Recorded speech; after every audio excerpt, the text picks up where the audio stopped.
Nothing can move the Blob! Later that night. I need to know that I have done one thing right with my life. Don't look at me. Welcome to 5 Points of Articulation, where I review action figures and then articulate 5 points to help you decide if you want to add that figure to your collection. The 5 points I discuss are packaging, presentation, posability, playability, and price. I'm Jason, and if you enjoy my content, please like, share, subscribe, do all the YouTube rigmarole.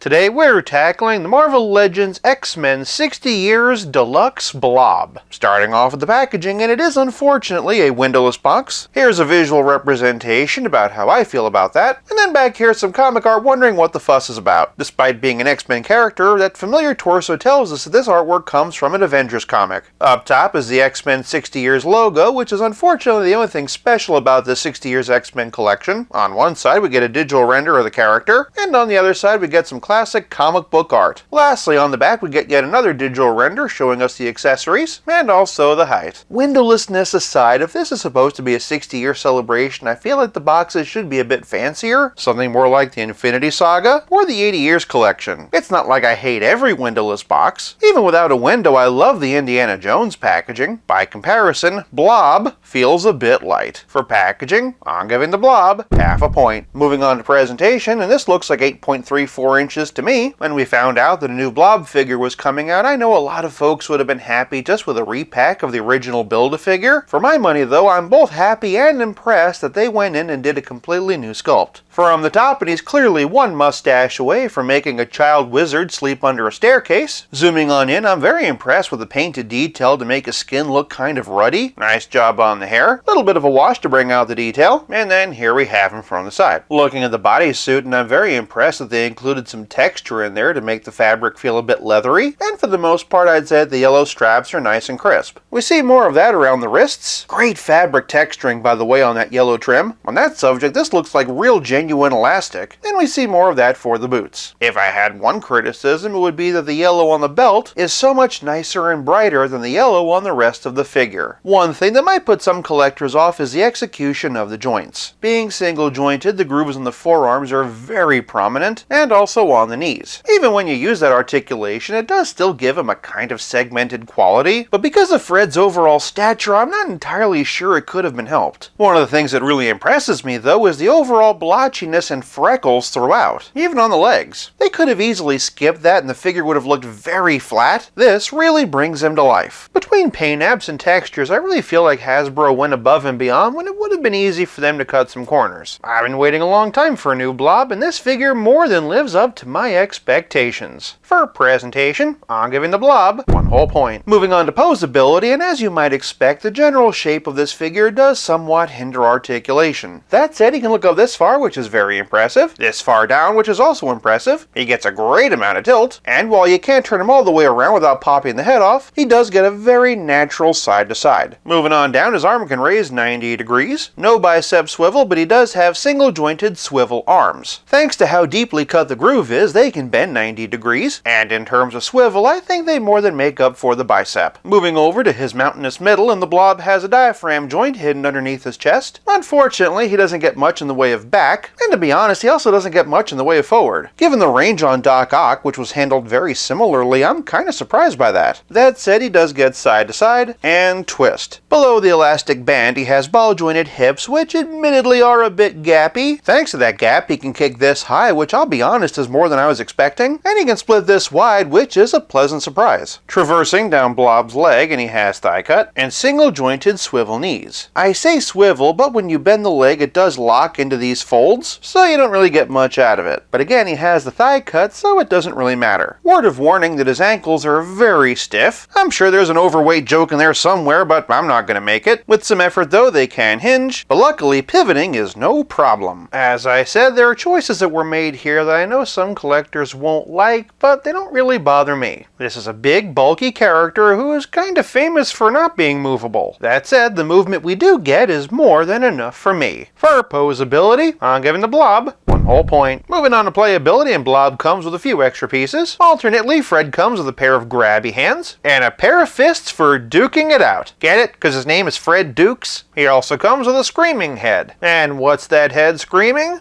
Get in my belly! All joking aside, the head's fine. I'm just curious why the hairstyle is different. But playability is more than just dated references to Austin Powers. It's also about how well your figure plays with others. For the leader of the X-Men, and here we have Professor Charles Francis Xavier. But for the field leader of the X-Men, here we have classic and 90s versions of Cyclops. One of these days I should really get that animated version. Here we have Marvel Girl and 90s versions of Jean! And then here we have brown and orange and tiger stripe versions of Wolverine. For the second in command field leader of the X-Men, and here we have classic and 90s versions of Storm. I keep saying 90s like they're not classic now too. For a couple of figures set squarely in the 90s, and here we have the retro card versions of Gambit and Rogue. But for a couple of the X-Men's heavier hitters, and here we have Colossus and Beast. For a couple of other classics, and here we have Iceman and Nightcrawler. But for a couple of real classics, and here we have Thunderbird and Sunfire. Veering over to some villains and the Brotherhood of Evil Mutants, and here we have Magneto and Gene Simmons, Emma Frost the White Queen and Mystique, and Pyro and Avalanche. Sorry I never actually reviewed Avalanche. To be honest, it doesn't really seem like anybody liked him anyway. Moving on, and here's the Marvel Select version of the Jim Lee Sabretooth, and here we have Classic. That said, and for some other X-Men villains, and here we have Mr. Sinister, the Apocalypse Build-A-Figure, here we have the 80 Years Juggernaut, the Marvel Select Juggernaut. Really makes me wish that Diamond would do Blob too. This is what happens when an unstoppable force meets an immovable object. For a couple of Spider-Man comparisons, and here we have the Rhino and the Kingpin. And then for an Avengers crossover, here he is with Wasp.